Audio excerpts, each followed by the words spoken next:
ராம் ராம். வாழ்க வளமுடன். Voice of காஞ்சி நேயர் அனைவருக்கும் இனிய மாலை வணக்கம்.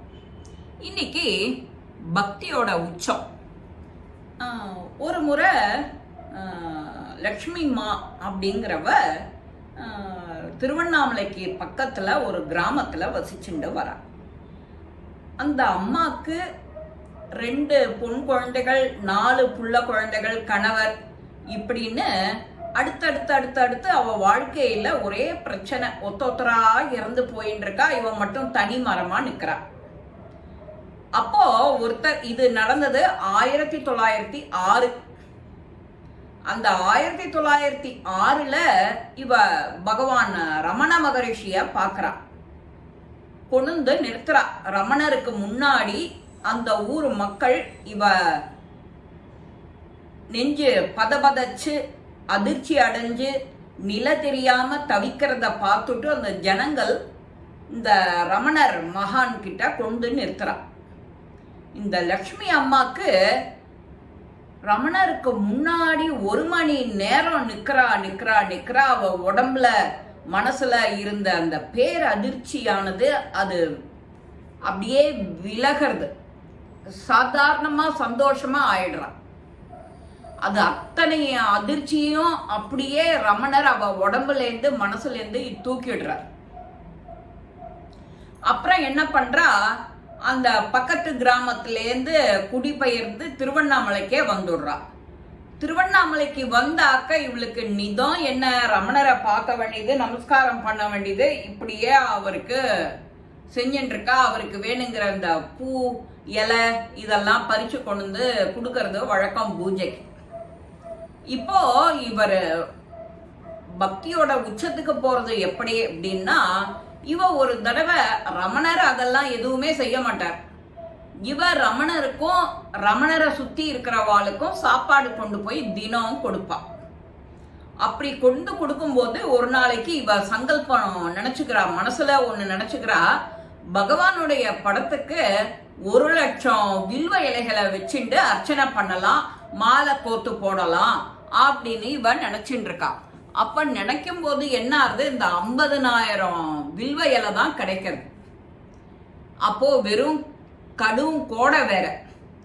கோடைனாலே மரத்துல இலைகள்லாம் இருக்காது இல்லையா, தண்ணி வேற வறட்சி. அந்த மாதிரி சமயத்திலேயே பகவான் கிட்டேயே உதவிக்கு போறா.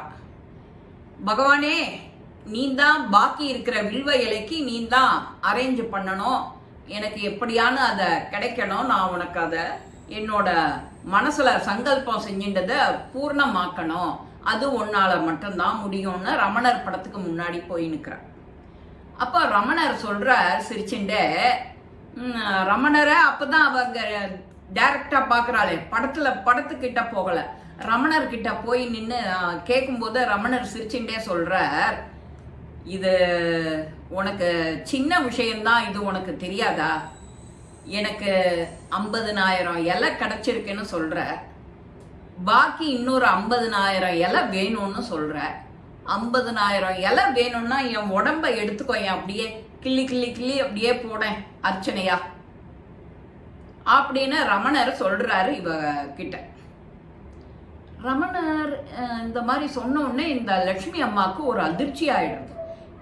என்ன, உங்க உடம்ப கிள்ளி போட சொல்ற அர்ச்சனைக்கு, உங்க உடம்பு வலிக்காதா அப்படி கிள்ளினா, ஏன் இப்படி கேட்கிறாள், இப்படி சொல்றேள் அப்படின்னு இவ கொஞ்சம் கடும் கோபமா கேட்கிறா. இப்ப தெரியறதா, இதுவே உனக்கு ஏற்கனவே தெரிஞ்சிருக்கும்னு சொன்னேன், செடியிலேருந்து நீ இலைய பிக்கிற, செடிக்கு வலிக்காதா, இது உனக்கு தெரிஞ்சிருக்கும் தானே இந்த விஷயம், செடிக்கு வலிக்கும் போது அப்புறம் எனக்கு வலிக்காதா என்ன, இதேதான் கான்செப்ட், இதுதான் பக்தியோட உச்சம். நாம செடியிலேருந்தோ பூ வாங்குறோம், பறிக்கிறோம், வாங்குறோம், அர்ச்சனைக்கு மாலை கட்டி எடுத்துட்டு போறோம்.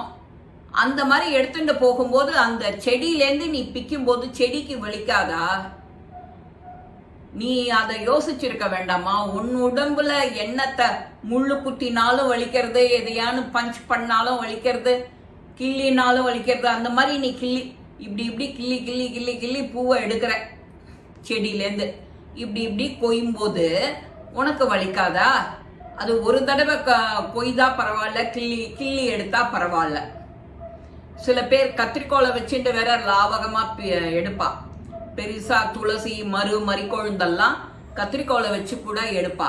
அப்ப பெரிய பெரிய இன்ஸ்ட்ருமெண்ட்லாம் வச்சா அது வலிக்காதா? நியாயமான கேள்வி இல்லையா? இத நாம யாரான்னு யோசிச்சிருக்கோமா? யோசிச்சதே இல்லை. நாம ஒருத்தர் என்ன பண்றாலோ அதையே நாம பண்றோம். நமக்கு தெரியறதா? அதை பத்தின அறிவு நமக்கு முழுமையா இருக்கா? யோசிக்கிறது இல்லை. நாமளும் யார் என்ன பண்றாலோ அப்படியே பின்பற்றிண்டே போறோம். ரமணர் என்ன அழகா சொல்றாரு பாரு அந்த லட்சுமி அம்மாக்கு மட்டும் இல்ல, நமக்கும் சொல்றார். பூவோ அர்ச்சனையோ பூ எடுத்தாலும் சரி, நீ அருகம்புல்லு எடுத்தாலும் சரி, எல்லாத்துக்கும் தானே உயிர் இருக்கு. உயிர் இருக்கிறது தானே எல்லாமே. அப்போ உனக்கு உயிர் இருந்தா உனக்கு எப்படி இப்படி கிள்ளினா வலிக்குமோ, அந்த மாதிரி கிள்ளி செடியிலேருந்து பூ எடுத்தா அதுக்கும் வலிக்கும்ங்கிறது ஏன் உனக்கு நீ நினைக்கல? அதுதான் அங்க பாயிண்ட். நீ நினைச்சிருந்தேன்னா அந்த தப்பு பண்ணிருப்பியா அப்படின்னு கேட்கிறார். வாஸ்தவமான கேள்வி. இதுதான் பக்தியோட உச்சம், அன்பு. அந்த அன்பா மாறிக்கிறது. நீ எதுவுமே பண்ண வேண்டாம், நிர்மலமா இரு, அப்படியே பகவானை தியானம் பண்ணிட்டே இரு. இப்படியே தியானம் பண்ணிட்டே இரு, உச்சாடனம் பண்ணிட்டே இரு. யாருக்கும் எந்த கெடுதலும் இல்லை. மேற்கொண்டு நீ இன்னொரு 10 பேர் காதுல போய் விழும் உன்னோட உச்சாடனம்.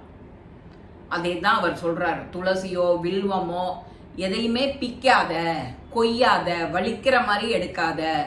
அப்படி உன்னோட பூ பறிக்கிறதே லாபகமா படிக்கணும். நகத்தை யூஸ் பண்ணக்கூடாது. நகமே யூஸ் பண்ணக்கூடாம இந்த 2 விரல் சதையை வச்சுக்கிண்டு வலிக்காம எடுக்கணும். அதுதான் பூ எடுக்கிற லாவகமா. நாம அதை தான் ஃபாலோ பண்ணணும். அதை அப்படி பறிச்சு பகவானுக்கு போடணும். இந்த மாதிரி இந்த ஒரு சின்ன அறிவு தான். அத செடிக்கு வலிக்கும்னு ஏன் நீ யோசிக்கல? அது யோசிச்சிருந்தா நீ அதை பண்ணியிருக்கவே மாட்டிய அந்த காரியத்தைங்கிறார். கரெக்டான பாயிண்ட். அதுதான் பக்தியோட உச்சங்கிறது. பகவான் ரமணர் அந்த லட்சுமி அம்மாக்கு 50,000 வில்வ இலை கிடைச்சது, இன்னொரு 50,000 கிடைக்கிறதுக்கு நீ அருள் புரிய மாட்டியாங்கிறதுக்காக இந்த லெசன். நாம அவ்வளவு பெருசா பட்ஜெட்லாம் போட வேண்டாம். ஒரு பூ மெதுவா வலிக்காம ஒரு பூ நகம் படாம தான் பறிக்கணும். அதை பறிச்சு அழகா அந்த பாதத்துல வைக்கணும். ஒரு துளசி பறிச்சாலும் அப்படித்தான், ஒரு வில்வம் பறிச்சாலும் அப்படித்தான். இந்த மாதிரி இந்த இனிமையான நாம தெரிஞ்சுண்டு இந்த பதிவை உங்க அடுத்தவா எல்லாருக்கும் கொண்டு போய் சேர்க்கணுங்கிறது தான் இதோட நோக்கமே. அதனால இந்த பதிவு உங்க எல்லாருக்குமே பிடிச்சிருக்கும். லைக் பண்ணுங்க, ஷேர் பண்ணுங்க, பெல் பட்டனை கிளிக் பண்ணுங்க, சப்ஸ்கிரைப் பண்ணுங்க, கமெண்ட்ஸ் பாக்ஸ்ல கமெண்ட்ஸ் போடுங்க. ஸ்ரீ மகாபெரிவா திருவடிகளே சரணம். நல்லதே நடக்கும். ஆனந்தமா இருக்கும் நண்பர்களே. வாழ்க வளமுடன்.